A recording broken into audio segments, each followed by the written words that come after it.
Okay. આજે વહેલી સવારે જ્યારે ઓપીજા ટકિયાની સ્કૂલની બસ વિદ્યાર્થીઓને લઈ અને ગામડામાંથી જ્યારે ગોપાલગ્રામ મુકામે જતી હોય, જી કોઈ ટેકનિકલ ખામીને લીધે બસ રોડથી નીચે ઉતરી અને થાંભલા સાથે ટકરાઈ ગઈ, તો જેથી કરીને બાળકોને નાની મોટી ઈજાઓ થઈ.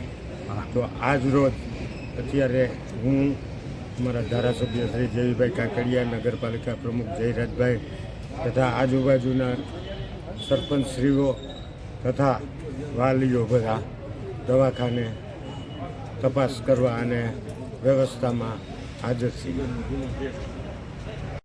જી આજે વહેલી સવારે અમને ટેલિફોનિક જાણ થઈ કે બાળકોને લઈને જતી સ્કૂલ બસ દાનેવ ગુરુકુળની બાજુમાં ટેકનિકલ ખામીના હિસાબે રોડથી સાઈડમાં ઉતરી જતા સ્કૂલ બસમાં સવાર બાળકોને નાની મોટી ઈજાઓ થઈ હોય.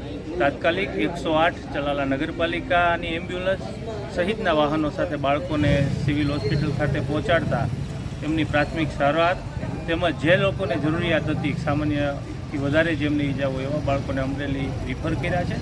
અને આ જાણ થતાં ધારાસભ્ય શ્રી જેવીભાઈ કાકડિયા, પૂજ્ય મહાવીર બાપુ, ગોપાલગ્રામના સરપંચ શ્રી હરેશભાઈ, માણાઓના સરપંચ શ્રી જસકુભાઈ તેમજ વાલીઓને જાણ થતાં હોસ્પિટલ ખાતે દોડી આવ્યા હતા. પોલીસ પરિવાર પણ વ્યવસ્થામાં આજે ઉપસ્થિત હોય. કોઈ દાન મહારાજની કૃપાથી કોઈ વધારે ઈજા ગંભીર ના હોય, સામાન્ય નાની મોટી ઈજાઓ હોય. ડૉક્ટર વાળા સાહેબ સહિતની ડૉક્ટરોની ટીમ પણ સેવામાં ખડા પગે હોય, એટલે કોઈ ચિંતાનો વિષય નથી.